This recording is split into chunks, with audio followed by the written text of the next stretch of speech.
Welcome to study कर। दोस्तों, आज के इस इम्पॉर्टेंट लेक्चर में हम सभी डिस्कस करने वाले हैं 4 नवंबर 2025 के करंट अफेयर्स को। तो आप इस पूरे लेक्चर को बहुत ही ध्यान से लास्ट तक जोड़ देखिएगा। तो आज का पहला और इम्पॉर्टेंट क्वेश्चन है, आईसीसी महिला वनडे वर्ल्ड कप 2025 किसने जीता है? आंसर हो जाएगा इंडिया। तो इंडिया ने साउथ अफ्रीका को हरा करके आईसीसी महिला वनडे विश्व कप 2025 अपने नाम किया है। यह विश्व कप जो आयोजित किया गया था, यह इसका 13वां संस्करण था। 30 सितंबर से 2 नवंबर 2025 तक आयोजित किया गया था। भारत और श्रीलंका ने इसकी मेजबानी की है। इसके मैच गुवाहाटी, इंदौर, विशाखापत्तनम और श्रीलंका के कोलंबो और कैंडी में आयोजित किए गए थे। इसमें Bharat, Australia, England, south Africa, New Zealand, Sri Lanka, Bangladesh और पाकिस्तान ने हिस्सा लिया था। 31 मैच इसमें आयोजित किए गए थे। जो इसका उद्घाटन मैच हुआ था, यह भारत और श्रीलंका के बीच हुआ था गुवाहाटी में 30 सितंबर को। फाइनल मुकाबला भारत और साउथ अफ्रीका के बीच हुआ है, जिसको भारत ने 52 रन से जीता है। भारत का स्कोर था 298 रन, 7 विकेट खोकर 50 ओवर में, और साउथ अफ्रीका की टीम 246 रन पर ही ऑल आउट हो गई थी। फाइनल मुकाबला DY पाटिल स्टेडियम, नवी मुंबई में आयोजित किया गया था। और आपको ये बात याद रखनी है कि भारत ने पहली बार महिला क्रिकेट विश्व कप को जीता है। इससे पहले पुरुषों ने 1983 और 2011 में ये विश्व कप जीता है। महिलाओं ने पहली बार 2025 में जीता है। फाइनल की सर्वश्रेष्ठ खिलाड़ी कौन रही है, यानी फाइनल की प्लेयर ऑफ द मैच कौन रही है? सैफाली वर्मा। इन्होंने 87 रन बनाए और 2 विकेट भी हासिल किए थे। टूर्नामेंट की सर्वश्रेष्ठ खिलाड़ी यानी कि प्लेयर ऑफ द टूर्नामेंट कौन रही है? दीप्ति शर्मा। इन्होंने 22 विकेट लिए हैं इस टूर्नामेंट में और 215 रन भी बनाए हैं। सबसे अधिक रन बनाए हैं लॉरा बोलवार्ट ने, जो कि साउथ अफ्रीका की कप्तान भी हैं। यहाँ पर आप उन्हें देख सकते हैं। इन्होंने पूरे टूर्नामेंट में 571 रन बनाए हैं। दूसरी सर्वोच्च स्कोरर रही है स्मृति मंधाना। इन्होंने 434 रन बनाए हैं 9 मैचों में। सबसे अधिक विकेट दीप्ति शर्मा ने लिए हैं, 22 विकेट। सबसे बड़ा व्यक्तिगत स्कोर बनाया है लॉरा बोलवार्ट ने, 169 रन बनाए थे इन्होंने इंग्लैंड के खिलाफ। भारत की कप्तान थी हरमनप्रीत कौर। साउथ अफ्रीका की कप्तान थी लॉरा बोलवार्ट। दोस्तों, एक रिकॉर्ड भी बना था सेमीफाइनल के मैच में। तो भारत ने सेमीफाइनल में ऑस्ट्रेलिया के खिलाफ 339 रन का सफल रन चेज किया था, जो कि महिला वनडे इतिहास का सबसे बड़ा सफल रन चेज है। देखिए, प्राइज मनी भी देख लेते हैं। तो विनर टीम को प्राइज मनी कितनी मिली है? तो 39.50 करोड़ रुपए, और रनर अप को मिला है 19.75 करोड़ रुपए। दोस्तों, महिला वनडे विश्व कप के बारे में कुछ इंपॉर्टेंट फैक्ट भी एक बार देख लेते हैं। तो इसको कौन आयोजित करवाता है? तो अंतर्राष्ट्रीय क्रिकेट परिषद यानी आईसीसी के द्वारा इसका आयोजन करवाया जाता है। ODI फॉर्म में ये आयोजित होता है। महिला वनडे वर्ल्ड कप का आयोजन 1973 में हुआ था पहली बार इंग्लैंड में, और इंग्लैंड ने ही इसको जीता था। सबसे सफल टीम है ऑस्ट्रेलिया। ऑस्ट्रेलिया ने 7 बार इस खिताब को जीता है। वर्ल्ड कप में सबसे अधिक रन है डेब्बी हॉकली के पास, ये न्यूजीलैंड के। इन्होंने वर्ल्ड कप में 1501 रन बनाए हैं। और सबसे अधिक विकेट हासिल किए हैं साउथ अफ्रीका की मैरीजान कैप ने। इन्होंने 44 विकेट हासिल किए हैं। भारत की टीम इससे पहले यानी कि 2025 में विजेता बनने से पहले 2005 और 2007 की रनर अप भी रही है। 1973 का इंग्लैंड ने जीता था, 1978 का ऑस्ट्रेलिया ने, 82 और 88 का भी ऑस्ट्रेलिया ने ही जीता था। 1993 का इंग्लैंड ने, 1997 का ऑस्ट्रेलिया ने, सन 2000 का न्यूजीलैंड ने। इसके अलावा 2005 का ऑस्ट्रेलिया ने, और 2009 का इंग्लैंड ने, 2013 का ऑस्ट्रेलिया ने, 2017 का इंग्लैंड ने, 2022 का ऑस्ट्रेलिया ने, और 2025 का भारत ने ये खिताब जीता है। अगले क्वेश्चन की तरफ बढ़ते हैं। सामिया सुलूहु हसन किस देश की राष्ट्रपति बनी है? आंसर हो जाएगा तंजानिया। तो तंजानिया के राष्ट्रपति चुनाव में सामिया सुलूहु हसन ने फिर से जीत हासिल की है, यानी अभी भी ये तंजानिया की राष्ट्रपति थी, अब फिर से चुन ली गई है 5 साल के लिए। 97.66% वोट इन्हें हासिल हुए हैं। 2021 में ये पहली बार तंजानिया की प्रेसिडेंट बनी थी। आपको याद रखना है कि ये तंजानिया की पहली महिला राष्ट्रपति भी हैं। तंजानिया की बात कर लेते हैं तो यह अफ्रीका कॉन्टिनेंट में है। डोडोमा इसकी कैपिटल है। तंजानियाई शिलिंग यहाँ की करेंसी है। तंजानिया अफ्रीका के पूर्वी तट पर स्थित है और हिंद महासागर इससे सटा हुआ है। ये तंजानिया है, ये इंडियन ओशन है। यहाँ किलिमंजारो पर्वत है जो कि अफ्रीका का सबसे ऊंचा पर्वत है। सेरेनगेटी राष्ट्रीय उद्यान और नागोरोंगो क्रेटर जैसे विश्व प्रसिद्ध वन्यजीव स्थल भी यहीं पर है। अंतर्राष्ट्रीय नियुक्तियां डिस्कस करते हैं जो हाल फिलहाल में हुई हैं, जैसे पॉल बिया भी हाल ही में कैमरून के प्रेसिडेंट बने हैं। साने ताकाइची जापान की पीएम, कैथरीन कॉनोली आयरलैंड की राष्ट्रपति, रोड्रिगो पाज पेरेरा बोल्विया के राष्ट्रपति, सेबेस्टियन लेकोर्नू फ्रांस के पीएम, सुशीला कार्की नेपाल की पीएम, जोनास गहर स्टोर नॉर्वे के पीएम, इरफान अली गुहाना के प्रेसिडेंट और अनुतिन चार्न विराकुल थाईलैंड के पीएम बने हैं। अगला क्वेश्चन डिस्कस करते हैं, इलम पार्थी AR भारत के कौन से शतरंज ग्रैंड मास्टर बने हैं? आंसर हो जाएगा 90। तो 90 नंबर के शतरंज ग्रैंड मास्टर बने हैं भारत के इलम पार्थी AR। इनका संबंध चेन्नई से है और वर्तमान में इनकी आयु है 16 साल। इस प्रकार से ये भारत के 90वें शतरंज ग्रैंड मास्टर बन गए हैं। उन्होंने बोस्निया में अंतिम नॉर्म हासिल करके यह उपलब्धि हासिल की है। दोस्तों, भारत के शतरंज ग्रैंड मास्टर देख लेते हैं। तो 83वें नंबर के आदित्य सामंत हैं जो कि महाराष्ट्र के हैं। 84वें नंबर के रमेश बाबू वैशाली हैं जो कि तमिलनाडु की हैं। 50वें नंबर के श्याम निखिल पी हैं जो कि तमिलनाडु के हैं। 86वें नंबर के हैं श्री हरि LR जो कि तमिलनाडु के हैं। 87वें नंबर के हैं हरि कृष्णन AR जो कि तमिलनाडु के हैं। 88वें नंबर के हैं दिव्या देशमुख, ये महाराष्ट्र की हैं। 89 नंबर के हैं रोहित कृष्णा S, ये तमिलनाडु के हैं। तो ये दोस्तों हाल फिलहाल में जो शतरंज ग्रैंड मास्टर बने हैं उनको आप नोट कर लें, यहाँ से भी क्वेश्चन बन सकता है। अगला क्वेश्चन डिस्कस करते हैं, RAD52 प्रोटीन की खोज किस विश्वविद्यालय में हुई है? आंसर हो जाएगा यूनिवर्सिटी ऑफ आयोवा। तो दोस्तों, अमेरिका की यूनिवर्सिटी ऑफ आयोवा के वैज्ञानिकों ने RAD52 नामक एक DNA मरम्मत प्रोटीन की नई संरचना खोजी है जिससे कैंसर के इलाज में नई उम्मीदें जगी हैं। यानी कि इस प्रोटीन की खोज से कैंसर के इलाज में मदद मिल सकती है, इस प्रकार की उम्मीद जताई जा रही है। यह खोज खासकर उन कैंसरों के लिए उपयोगी हो सकती है जिनमें DNA रिपेयर की कमी होती है, विशेषकर स्तन कैंसर, डिम्ब ग्रंथि कैंसर और ग्लियोब्लास्टोमा जैसे जो कैंसर हैं, इनमें ये उपयोगी हो सकता है। तो आपको याद रखना है कि यूनिवर्सिटी ऑफ आयोवा ने RAD52 नामक DNA मरम्मत प्रोटीन खोजा है। नेक्स्ट क्वेश्चन डिस्कस करते हैं, 4000 साल पुराना मंदिर किस देश में? नेक्स्ट क्वेश्चन है, 4000 साल पुराना मंदिर किस देश के फैलाका द्वीप पर मिला है? आंसर हो जाएगा कुवैत। तो कुवैत के फैलाका द्वीप में एक 4000 साल पुराना मंदिर हाल ही में खोजा गया है और यह जो मंदिर है ये दिलमुन सभ्यता का मंदिर बताया जा रहा है। यह खोज कुवैत और डेनिश पुरातत्वविदों के द्वारा की गई है। मंदिर की संरचना डबल लेयर में है, यानी एक पुराने मंदिर के नीचे एक और मंदिर के अवशेष पाए गए हैं। यह खोज मध्य पूर्व की प्राचीन धार्मिक और सांस्कृतिक गतिविधियों को समझने में मदद करेगी। दोस्तों, दिलमुन सभ्यता की अगर हम बात करें तो दिलमुन सभ्यता प्राचीन मध्य पूर्व की एक समृद्ध रहस्यमय सभ्यता थी। यह सभ्यता आज के बहरीन, कुवैत और पूर्वी सऊदी अरब के क्षेत्र में फैली थी। इसे सुमेरियाई ग्रंथों में स्वर्ग समान भूमि कहा गया है। अगला क्वेश्चन डिस्कस करते हैं, सैनझोउ 21 मिशन किस देश के द्वारा लॉन्च किया गया है? आंसर हो जाएगा चाइना। तो चाइना ने अभी हाल ही में सैनझोउ 21 मिशन लॉन्च किया है।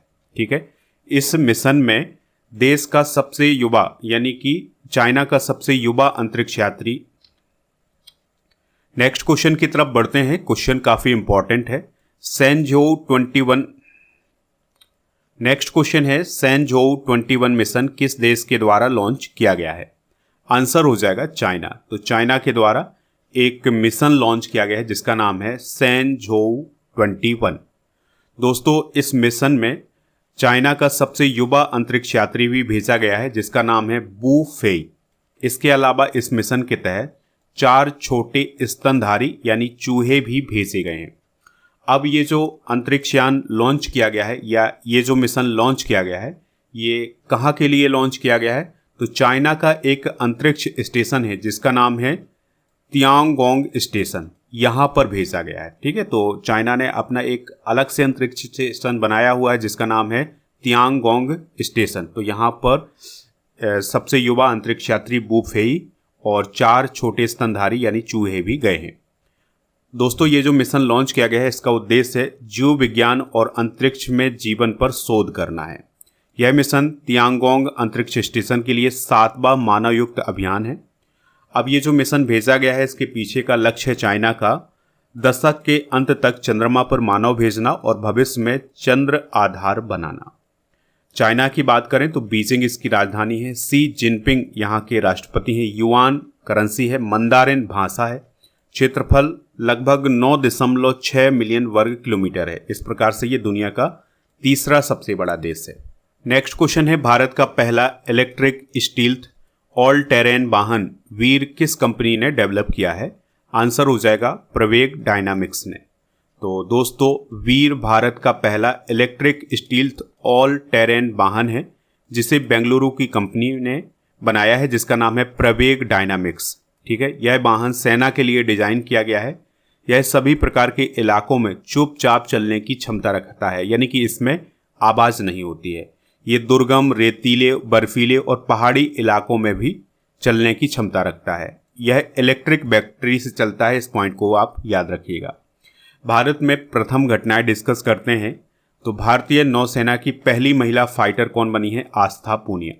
भारत का पहला एक्वा टेक पार्क असम में खोला गया है। भारत का पहला ट्रांसजेंडर क्लिनिक हैदराबाद में।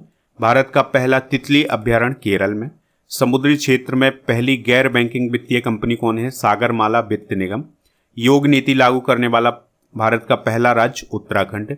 माउंट एवरेस्ट पर चढ़ने वाली CISF की पहली महिला गीता सामोता। अंतर्राष्ट्रीय अंतरिक्ष स्टेशन पर पहुंचने वाले पहले भारतीय शुभांशु शुक्ला। भारत की पहली महिला वोटर विभा देवी। भारत का पहला ग्रीन डेटा सेंटर गाजियाबाद में स्थापित किया गया है। अगला क्वेश्चन है, फिडे ने 2025 विश्व शतरंज कप की ट्रॉफी का नाम किसके सम्मान में रखा है? आंसर हो जाएगा विश्वनाथन आनंद। तो दोस्तों, फिडे जो कि शतरंज की सबसे बड़ी संस्था है, उसने 2025 विश्व शतरंज कप ट्रॉफी का नाम भारत के महान ग्रैंड मास्टर विश्वनाथन आनंद के सम्मान में रखा है।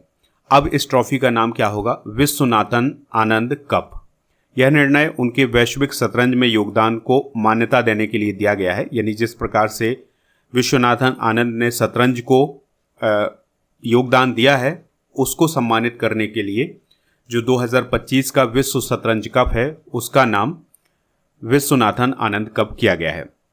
फिडे विश्व शतरंज कप 2025 का आयोजन पणजी गोवा में हो रहा है। 31 अक्टूबर से 27 नवंबर 2025 तक इसका आयोजन किया जाएगा। बदले गए नाम डिस्कस करते हैं तो भारत इंग्लैंड टेस्ट सीरीज, जिसे पहले पटौदी ट्रॉफी बोला जाता था, अब इसे तेंदुलकर एंडरसन ट्रॉफी बोला जाएगा। राष्ट्रमंडल खेल महासंघ का नाम राष्ट्रमंडल खेल किया गया है। सराय काले खां चौक का नाम भगवान बिरसा मुंडा चौक। सुल्तानगंज रेलवे स्टेशन बिहार का नाम अजगैबी नाथ धाम। पोर्ट ब्लेयर का नाम श्री विजयपुरम। बेंगलुरु सिटी यूनिवर्सिटी का नाम doctor Manmohan Singh Bengaluru city university. Chenani नासरी सुरंग का नाम श्यामा प्रसाद मुखर्जी सुरंग। रिलायंस म्यूचुअल फंड का नाम निप्पॉन इंडिया म्यूचुअल फंड। और अहमदनगर जो कि महाराष्ट्र में, इसका नाम Ahilyanagar. Saurashtra cricket association stadium जो का नाम निरंजन साय स्टेडियम किया गया है।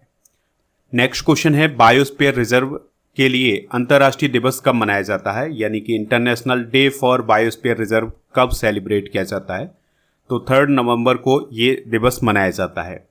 तो बायोस्फीयर रिजर्व ऐसे विशेष संरक्षित क्षेत्र होते हैं जहां पर प्राकृतिक पर्यावरण और मानव गतिविधियों के बीच संतुलन बनाए रखने का प्रयास किया जाता है। तो 3 नवंबर को हर साल बायोस्फीयर रिजर्व के लिए अंतर्राष्ट्रीय दिवस मनाया जाता है। दोस्तों, भारत में अब तक 18 बायोस्फीयर रिजर्व हैं, जिनमें से 13 को यूनेस्को द्वारा मान्यता प्राप्त है।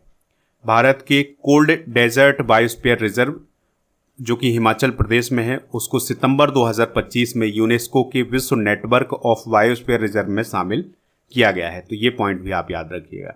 भारत के प्रमुख बायोस्फीयर रिजर्व एक बार देख लेते हैं। तो नीलगिरी है तमिलनाडु, केरल और कर्नाटक।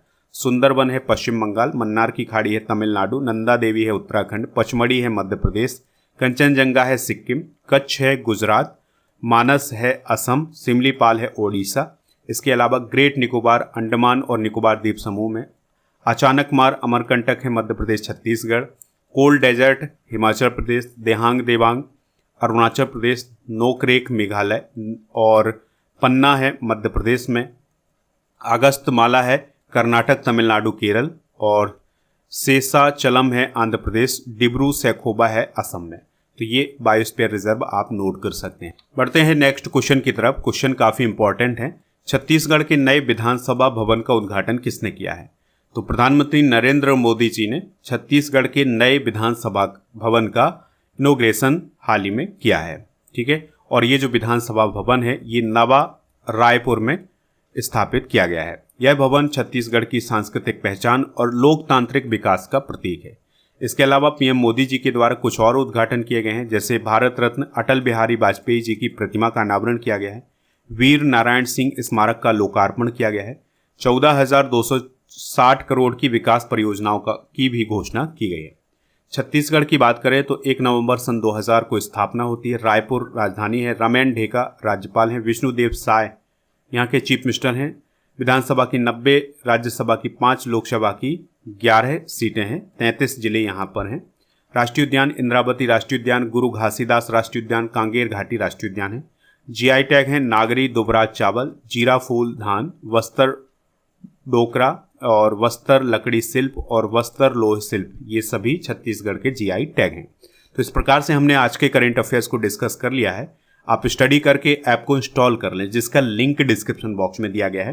तो यहाँ पर दोस्तों कुछ समय पहले टेस्ट सीरीज लॉन्च की गई है आपके एग्जाम के पॉइंट ऑफ व्यू से। तो टेस्ट सीरीज वाले ऑप्शन पर जाएंगे तो यहाँ पर 12 महीने के करंट अफेयर्स की जो टेस्ट सीरीज है, जिसमें आप हर महीने के करंट अफेयर्स का टेस्ट लगा सकते हैं, तो इसको ज्वाइन कर लें।